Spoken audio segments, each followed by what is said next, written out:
Jason, thank you very much for being with us today on the Fluent English Pro podcast. Thank you for having me, David. It's a pleasure to be here. Great. I am happy to have you here because you work in a very specialized area, which is medical translation, or you have a background in medical translation. And we all know that language in areas as critical as this can literally mean life or death. So there are a lot of linguistic aspects to this and ethical aspects to this. So it's important for a person, I think native or non-native, right, who is communicating in the area of health to be able to use the correct language and the correct vocabulary for medical translation. But before we jump into that, tell us a little bit about yourself and how you got into this area. Yeah, thank you. So, my name's Jason Willis-Lee. I live in Madrid, Spain. I've been here for 25 years and I translate from French and Spanish into English, mainly in three fields: clinical trials, medical reports, and research. That's academic research for journal publication. I'm a former medic, so I studied medicine up to year 4 of a 5-year degree. I am a former clinical researcher, so I was well positioned to specialize gradually. I didn't specialize immediately. It took me time to gradually get into a specialization. And now that we have a very AI powered market, David, I'm trying to specialize again in something else, a new niche, which I was telling you just before we hit record. And that's called linguistic validation, which is cultural equivalence of clinical trials. For example, an instrument that asks you, do you use a knife and fork to eat your food? That's okay in the UK, the US, but that's not okay in China because they don't need cutlery for eating. So I'm looking at that as a possible way to mitigate the risks of AI and the future-proof my career. I'm only 50 or just turned 50, so I have to keep going for 5, 10, 15 more years. And I also do a bit of coaching, consultancy on the side through my business, The Entrepreneurial Translator, and I teach business skills, mainly personal branding and lead generation, how to find work, which everyone's interested in. And I enjoy just passing on my knowledge that way as well. So very happy happy to still feel competitive and relevant in what I feel is a down market or an AI powered market, David. Great. Thank you for that. Before we jump into medical English, I would like you to expand a bit more on what validation means and like what the concept is and what it entails and why it is a good opportunity to transition from translation into that. Yeah, that's a great question. It's a good opportunity because there are steps in the linguistic validation cycle, such as cognitive debriefing, which is asking patients whether they understood the questionnaire, the instrument, maybe a pain questionnaire, maybe on diabetes, and maybe on breast cancer, whatever. There are steps in that cycle, David, that cannot be automated, so they're AI proof. One is cognitive debriefing. One is physician review. So the consultant has to get a doctor to come in and do a review. And another one is concept elaboration and elicitation, which is just looking at the translatability of the questionnaire or the instrument. Is this actually translatable? So an example is, something, do you use a knife and fork to eat your food? Would not be translatable into Chinese. You would need to paraphrase that into chopsticks and so it's a cultural equivalence of the instruments, the questionnaires that are used. It's basically patient-voiced research, David. It's giving a voice to patients in what has traditionally been a very paternalistic, doctor-sided, doctor-centric healthcare model. So it's basically giving a voice to patients. And anyone interested in getting into this field, I'm looking at this field as we speak, investigating it and learning more about it, trying to get my first clients. I've been a life sciences translator for 25 years. And now there's less work. I mean, the work we have is generally AI supervised work, so it's not so passionate, exciting as it used to be. But that's just the market we live in. And I coach people on personal branding because people are craving a human connection, David, with so much AI. I think almost part of the world wants to sort of rewind a bit and go back to what we had before, which is difficult. But I think people are craving for human connection. I'm very interested in the gap between machine learning and human-centric work.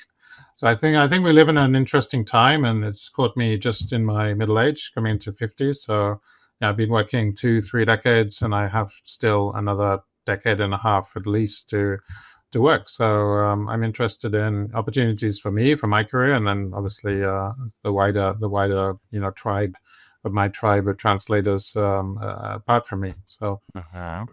Okay, great, great. Thank you for that explanation. And yes, it's a reflection on how AI has transformed and will continue to transform jobs and how we communicate and how we use language. In this case, how we use English, for example, because translation is taking a different role. Okay, now let's move on to medical English, which is our topic today. Um, because as I was mentioning before we started recording, a lot of professionals want to move to Canada or they want to move to Australia because there is a big need for healthcare professionals over there. Let's begin by defining what medical English is and why would it be important for you as a professional in healthcare or research as well to learn medical English. I think medical English, David, it's basically the specialized language used to communicate efficiently for clinical, academic, and research contexts. So, English is the primary language of medical research. Most doctors write the research papers in English. So, a lot of what I do is editing, it's not translating. International collaboration, guidelines, clinical guidelines. So, it makes proficiency in English absolutely essential for number one, quality care. Number two, the accuracy of the data exchanged. And number three, the global knowledge sharing. So I would just say that most researchers use English as their primary language, and that's why it's so important for your listeners to have good English. And those perhaps thinking, as you said, of going to North America for job related reasons, I think it's obviously essential to have efficient English, as good as yours, or yours is native standard, very good, as I said when we came on, and that's just vital for a job in these contexts if you're a non-native English speaker, David.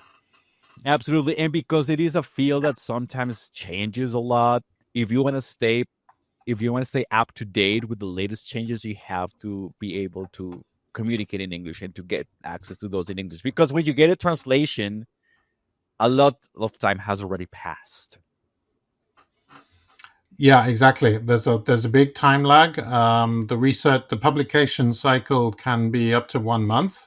So I would say it's short of open access publications. That's when the author pays. So the business model is the reverse of the journal subscription model, where the reader pays. In open access, the author pays to be published, and that can be Mm-hmm. a little quicker. That can be maybe 2 weeks to 3 weeks, but otherwise journals are very oversubscribed, so there's a lot of rejections. Everyone wants to publish in Nature and New England, which are the big prestigious journals with high impact factors.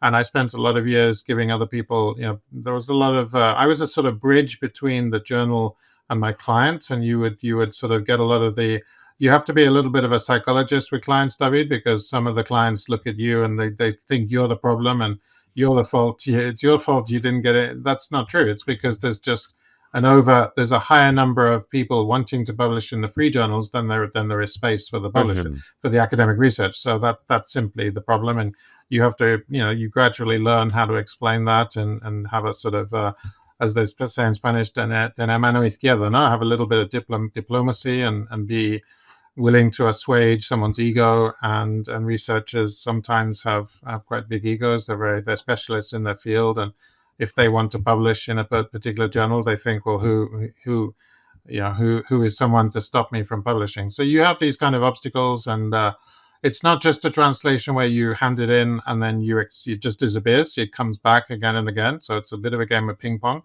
There's drafting, there's reviewers' comments, and then there's comments on the reviewers. So it's a bit of it's a higher priced, it's a premium product because it's not just, take this and, don't bother me again.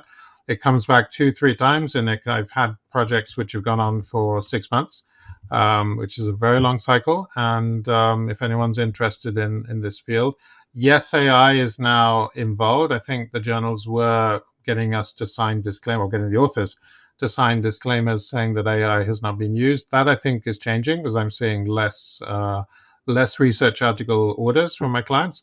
But it's still a very interesting field to get in. It's very niche within the niche of medical translation.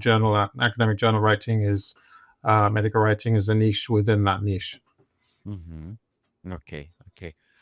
Um, what would you say, Jason, is different between learning general English versus learning medical English? Let's think, for example, in the case of someone who practices medicine or someone who works in healthcare.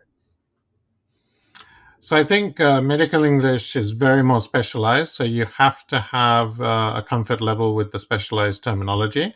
Now, don't forget that in this field, any errors could be, as you said, could be a life or death, or it could be a very serious consequence. I mean, life or death sounds a bit serious, but I would say dosing errors or something like that, or perhaps switching. I had a case of a document just the other week where a drug name was switched around to completely different drug names for different reasons. So that would be affecting the treatment protocol for the patient. That is a serious error.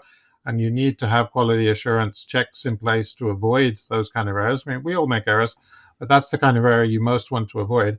So I think it's understanding that errors in a medical context can have significant consequences.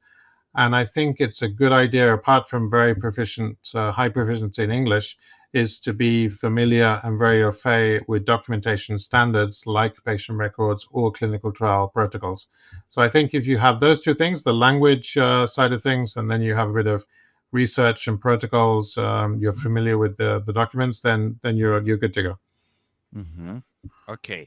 That is a great segue to my next question, which is what should be the core areas I should start with to learn about medical English? Because like it's very extensive, it's such a wide field. I can go crazy, or a professional can go crazy. Like, okay, one of them is like interacting with medical records.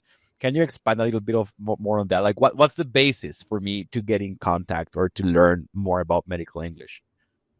Yeah, so the core skills are three, David. Number one is terminology. You've got to have a very good, strong base of anatomy, pathology, and maybe pharmacology terms. These are all things we studied at preclinical med school. Number two is reading comprehension. Your comprehension of the source text needs to be really spot on, 110% perfect.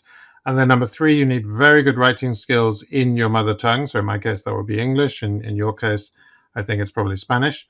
And Spanish to English is the indirect. What for me is English Spanish is the opposite for you.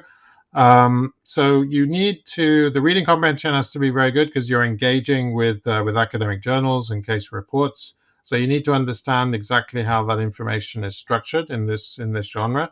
And then you need to have very clear written and also oral communication skills, so you can summarize very complex concepts quite simply and accurately, especially for patient-facing contexts. So questionnaires and instruments that are patient-facing, or perhaps clinical trial documents, information consent forms, patient information leaflets.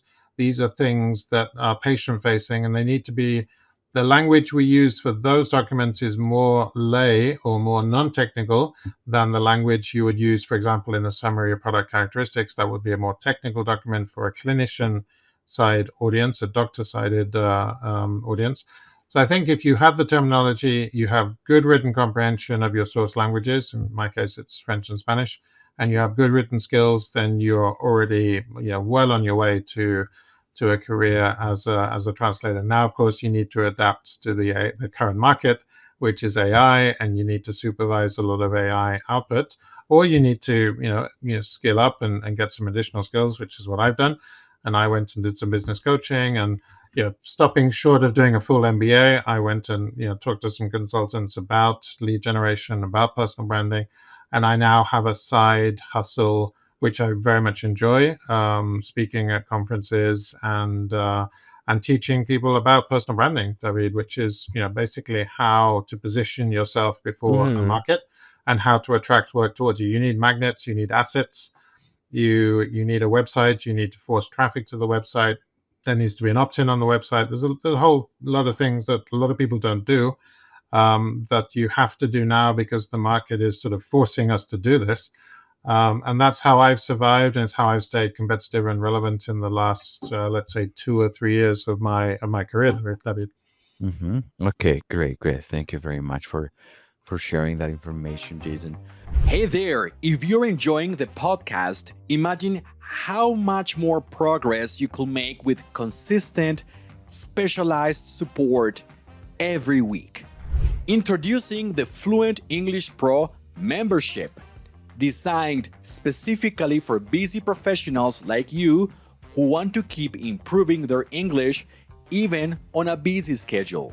You'll find fluency activities, tutorials, mini courses, vocabulary builders, and live events, all focused on work and business English. Whether it's mastering international meetings, doing presentations, or answering tricky emails, this space is built to help you grow. If you're serious about your communication skills, visit fluentenglishpro.com/members and subscribe today. That is fluentenglishpro.com/members. Let's turn your English into your biggest professional asset. I'm thinking in like going back to all like the core skills for communicating. You have like the patient facing skills. You have more of the back end skills that are more technical. What do you think can be cultural and ethical elements that can be or that could influence how you interact when you use medical English? Because I know every country has a different culture and a different view of health, how they manage it in terms of administration, in terms of how it is perceived. Some of them focus more on prevention, some of them focus more on healing. And there is the ethical part as well. Yeah, maybe the person doesn't understand what's going on. Maybe the patient doesn't understand what's going on, or maybe you cannot tell the patient certain stuff. How does this operate when I am communicating or when I am using medical English?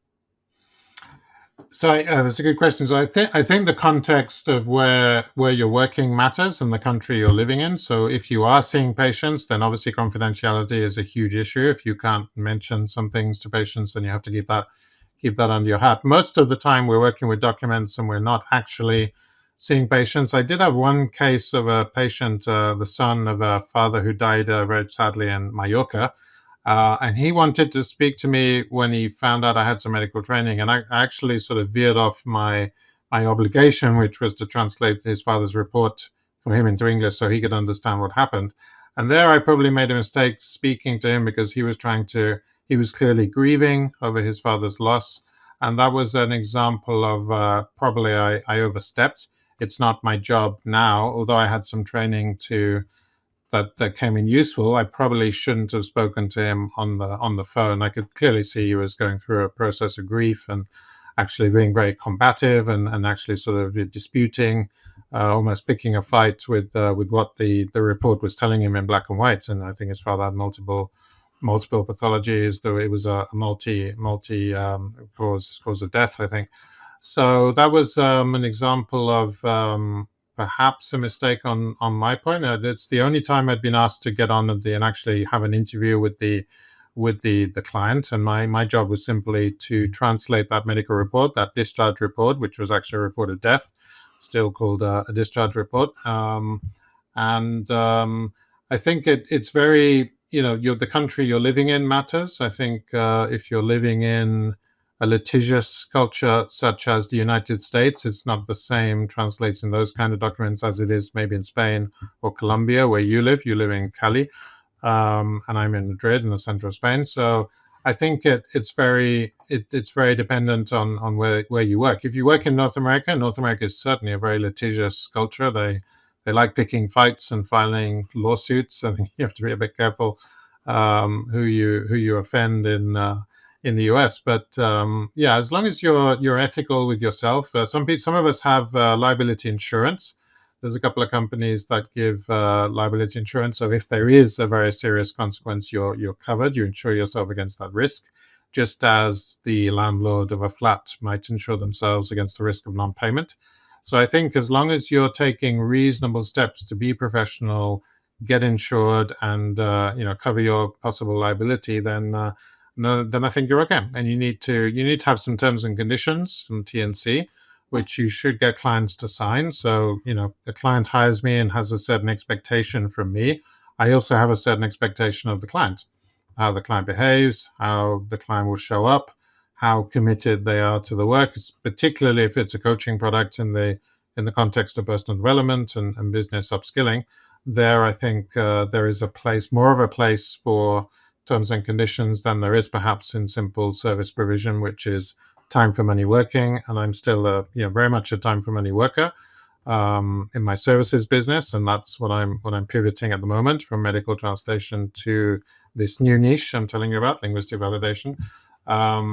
So I'm exploring the changes in my life and my working life because the market is forcing me to do that. You can't expect to be doing the same thing decade after decade. And I've been rolling 25 years since I got to Spain in the year 2000, and it's normal that you have to reinvent yourself, and you have a sort of you veer right. So anyone my age or younger, I think it will be very interested. I think people 5, 10, 15 years older than me are probably having a harder time adjusting because it's harder to pivot the older you are.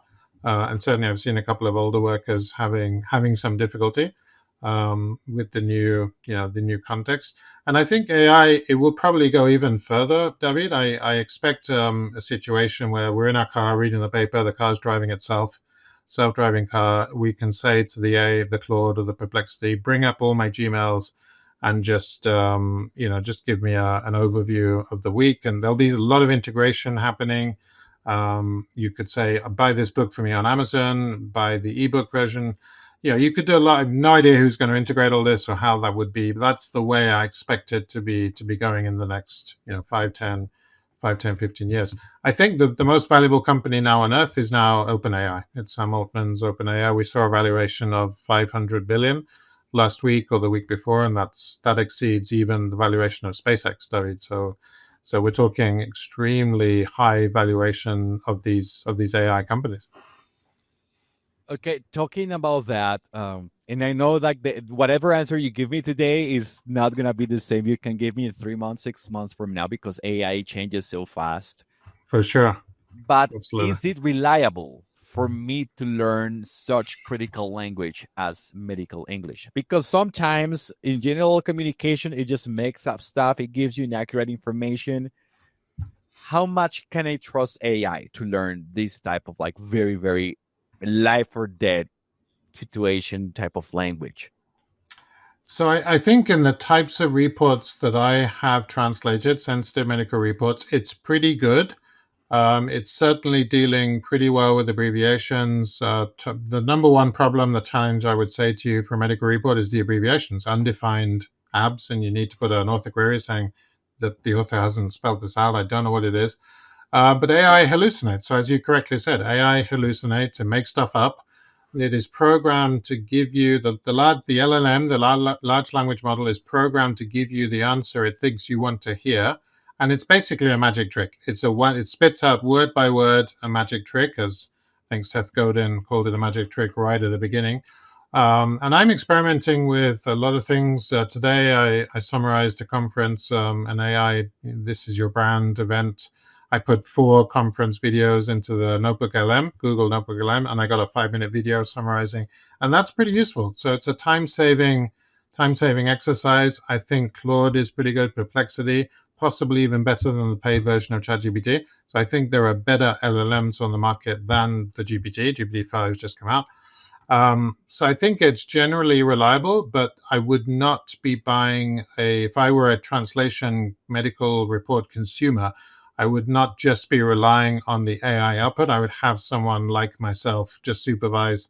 And I have a couple of other clients who pay me just for that, who pay me fairly handsomely just to supervise. I use AI to help me go faster. So for me, it's a productivity tool. You can still make money.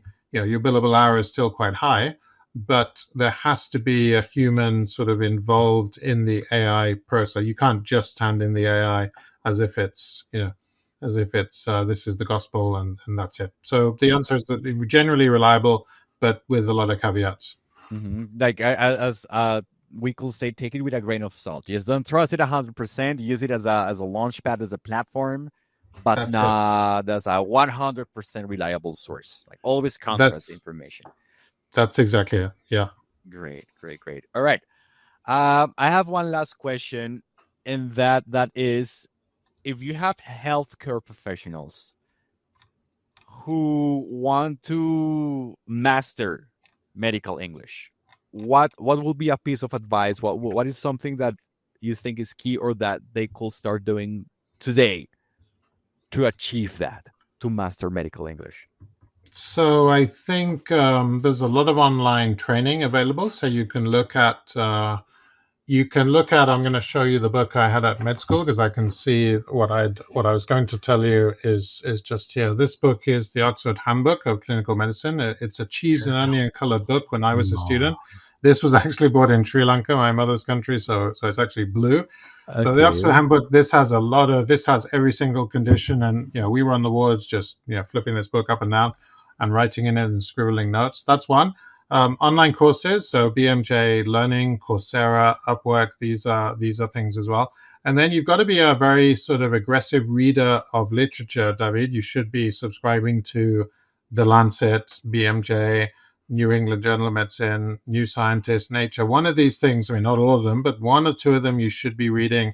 I remember reading New Scientist, I think, as a student. I read The Economist, which was slightly off my discipline, but you've got to be sort of intellectually curious, I think, about the field of work you're attacking. And if it's medical English, well, you've got to be reading in English, right? You've got to be reading papers and journals. And Wall Street Journal is great. There's a lot of pharmaceutical pages in the Wall Street Journal, the companies, the stock listings, that kind of thing. And you can get all this on your phone. You can get it on an iPad. You can get it on your ebook reader. There's a number of ways. I still like the paper reading. I think it's a different feeling reading a book than it is reading a device. And today I heard of a lot of meetups in North American universities which are device free. So you're expected to leave your devices at the door, like no phone, no iPad, no nothing, and it's just a human to human, P2P interaction, person to person. And that brings me to relationships, David. I mean, if you're in sales, so we're all selling something. We're all selling our own services, and some of us are helping other people to sell. It's all about relationships. It's P2P business relationships. You have to have those relationships functional. So a lot of talk of AI, but I've never sold a course. I've never sold a service to someone who hasn't really established a relationship with me, either in writing or perhaps on the phone. And a lot of sales is still traditionally on the phone. So I think a lot of entrepreneurs, successful entrepreneurs these days, and we're all solopreneurs. I'm a solopreneur. Most of the people I work with are solopreneurs. They're very strong on sales. And they're very strong on building relationships and selling that way. So those are a few examples of how just being curious, reading the papers, reading the publications, perhaps doing an online course. There's a couple of good trainers who teach medical English. And we can get some links out to those out to your audience, out to your listeners. Great, yeah, that sounds good. If you will share some of those links, we will really appreciate it. And we are going to also include a link to the Oxford Handbook. Can you remind me the name of the book? Oh my God, I think that's called the Oxford Handbook of Clinical Medicine. Yeah, mine is the 3rd edition. I'm sure this has been updated because this is from 1995, long time ago. Okay. So I'm sure there's the Oxford Handbook of Clinical Medicine. That is what clinical medical students and junior doctors are reading sort of daily as they see the patients. They're working out what the patient has and how to treat the patient. That's kind of what they're reading. That's great. This is going to be a great resource. Jason, if people would like to learn more about medical English, about maybe how to build their personal brand if they're a professional in the area of healthcare or medicine, and they would like to reach out to you, or maybe they would like to follow your content, where can we find you?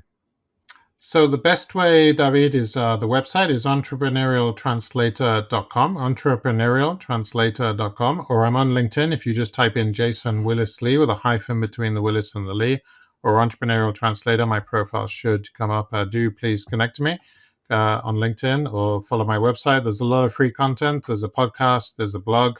So a lot of free content. And then if someone wants to come closer, they can grab a PDF download. You can get onto my mailing list, and you can follow me further there.